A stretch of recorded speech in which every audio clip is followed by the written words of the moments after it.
नमस्कार, हिमाचल समाचार में आपका स्वागत है। आज के मुख्य समाचार। मुख्यमंत्री ने किन्नौर जिला के शिपकिला में सीमा पर्यटन गतिविधियों का किया शुभारंभ। मुख्यमंत्री ने कहा, कैलाश मानसरोवर यात्रा शिपकिला से शुरू करने का मामला केंद्र सरकार से उठाएंगे। मुख्यमंत्री ने कल्पा ब्लॉक के 25 लाभार्थियों को भूमि पट्टे के मालिकाना हक प्रमाण पत्र किए वितरित। मुख्यमंत्री ने किन्नौर विधानसभा क्षेत्र में 48 करोड़ 48 लाख रुपए की विकासात्मक परियोजनाओं के किए उद्घाटन एवं शिलान्यास। और अब समाचार विस्तार से। मुख्यमंत्री ठाकुर सुखविंदर सिंह सुक्खू ने आज किन्नौर जिला के सीमावर्ती क्षेत्र शिपकिला में सीमा पर्यटन गतिविधियों का शुभारंभ किया। इस अवसर पर जनसभा को संबोधित करते हुए मुख्यमंत्री ने कहा कि सीमा पर्यटन गतिविधियों के आरंभ होने से पर्यटन के साथ साथ स्थानीय लोगों की आर्थिकी भी सशक्त होगी।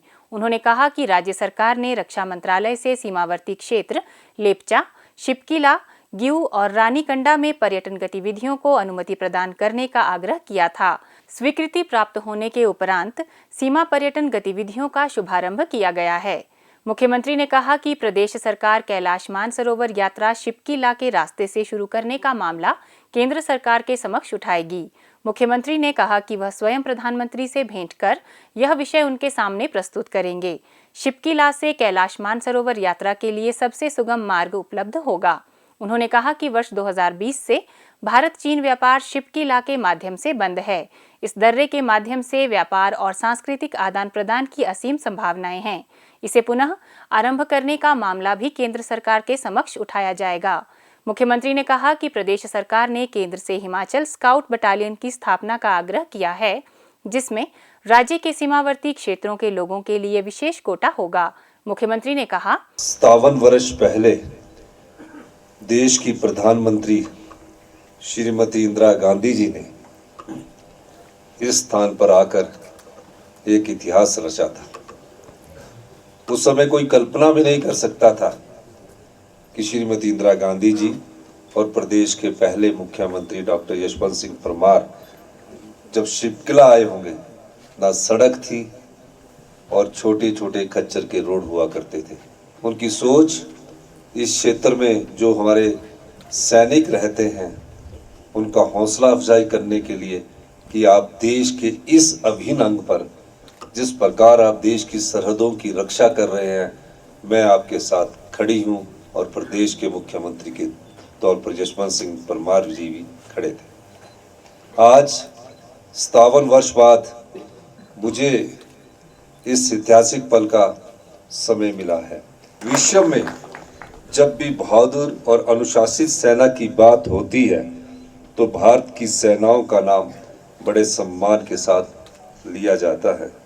हमारी सेनाओं ने यह सम्मान अपने अदम्य साहस, वीरता, विश्वास, नेतृत्व, देशभक्ति, अनुशासन, नैतिक मूल्यों और पेशेवर आचरण के बलबूते हासिल किया है।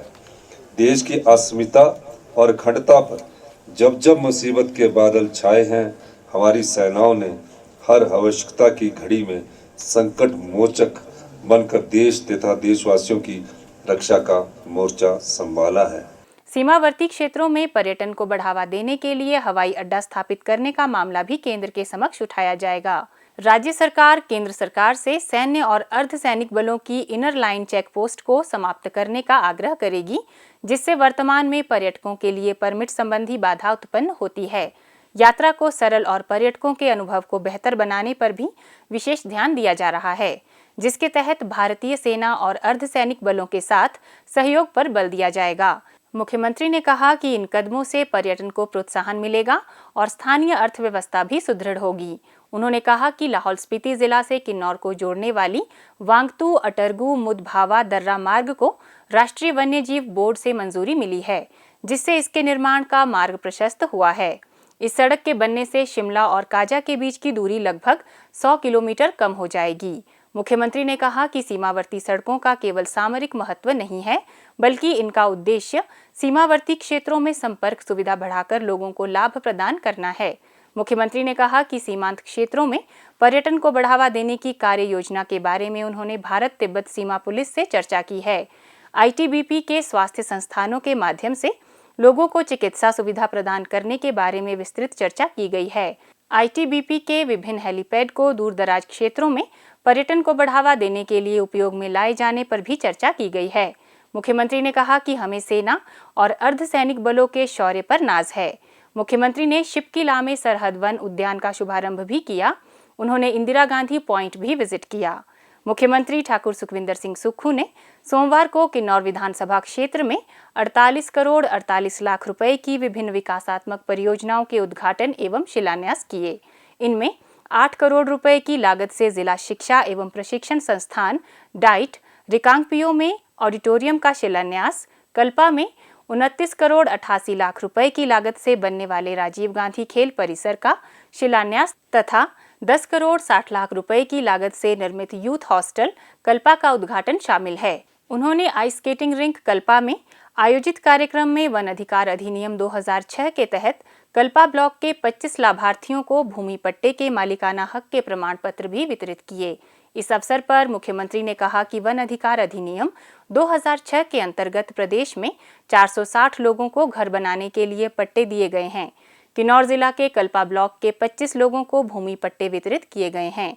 मुख्यमंत्री ने कहा कि प्रदेश सरकार के 2.5 वर्ष के कार्यकाल के दौरान 75 साल में पहली बार शिपकिला को पर्यटकों के लिए खोला जा रहा है।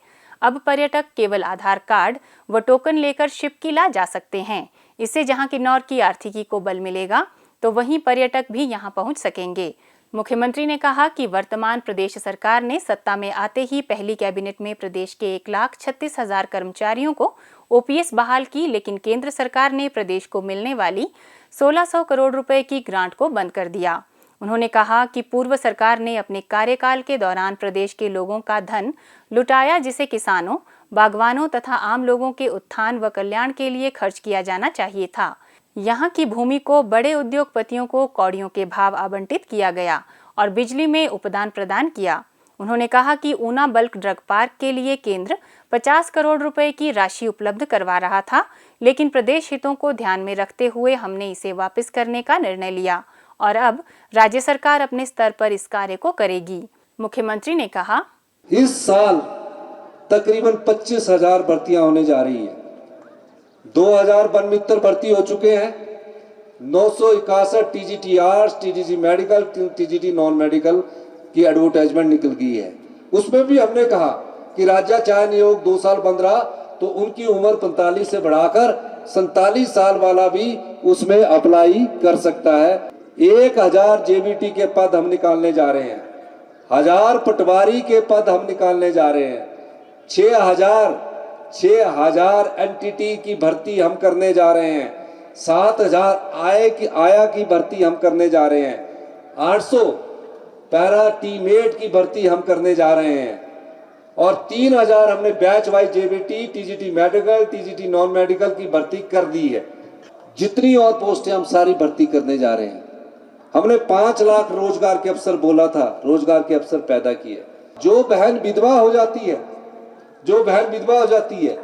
उनके बच्चों की पढ़ाई का पूरा खर्चा भी इंदिरा गांधी सुख शिक्षा योजना के तहत हम अपनी विधवा बहनों के बच्चों को दे रहे हैं।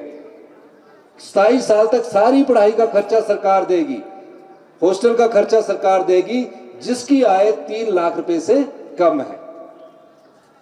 तो ये पैसा आपके, किसने सोचा था विधवा बहन के बच्चा अगर डॉक्टर बनता था, पति की अचानक मृत्यु हो जाए तो वो कभी विधायक के पास जाती थी, कभी किसी के पास लोन उठाकर जाती थी कि मेडिकल कॉलेज की फीस देनी है, इंजीनियरिंग कॉलेज की फीस देनी है। ये हमारी सरकार संवेदनशील सरकार, ये हमने आप लोगों के लिए सोचा। एक हमारे भाई की विमल नेगी की हत्या, उसका भी राजनीतिकरण कर रहे।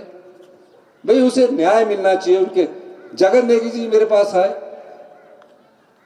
उन्होंने कहा कि इसको सस्पेंड कीजिए। हमने बिना पूछे उसको सस्पेंड किया, कोई इंक्वायरी नहीं की। मीना को ट्रांसफर कर दीजिए, मीना को ट्रांसफर कर दिया। और हमने कहा हम परिवार के साथ न्याय के लिए खड़े हैं। भारतीय जनता पार्टी ने उसमें भी राजनीतिक रोटियां सेकने लग गई। ये परिवार के साथ आज भी हम खड़े हैं, कल भी खड़े हैं। सीबीआई की इंक्वायरी हुई, कोर्ट ने ऑर्डर दिए, कोई बात नहीं, पर जो एसआईटी ने भी इंक्वायरी की उन्होंने भी सही इंक्वायरी की है। कोई किसी को कोई नहीं बचा रहा है। जो भी गलत होगा सलाखों के पीछे जाएगा, क्योंकि हमारी सरकार न्याय में विश्वास करती है। उन्होंने कहा कि चिकित्सा महाविद्यालयों में बेहतर चिकित्सा उपकरण उपलब्ध करवाने के लिए सरकार 100 करोड़ रुपए व्यय कर रही है। मुख्यमंत्री ने किन्नौर के 4 खंडों में सीबीएसई से संबद्ध स्कूल खोलने की भी घोषणा की। उन्होंने खेल परिसर और इंडोर स्टेडियम के लिए 10-10 करोड़ रुपए देने की घोषणा की। उन्होंने युवाओं को खेलों के प्रति प्रोत्साहित करने को खेलो क्रिकेट टुकपा क्वीन टीम के 11 सदस्यों को 10-10 हजार रुपए देने की घोषणा की। मुख्यमंत्री ने राजीव गांधी खेल परिसर की आधारशिला रखने के बाद युवाओं के साथ क्रिकेट भी खेला। इससे पहले उन्होंने जिला प्रशिक्षण संस्थान में 5 महिला मंडलों को सामान खरीदने के लिए 1 लाख रुपए देने की घोषणा की। इस दौरान उन्होंने डाइट की वार्षिक पत्रिका नार कसाड का विमोचन भी किया।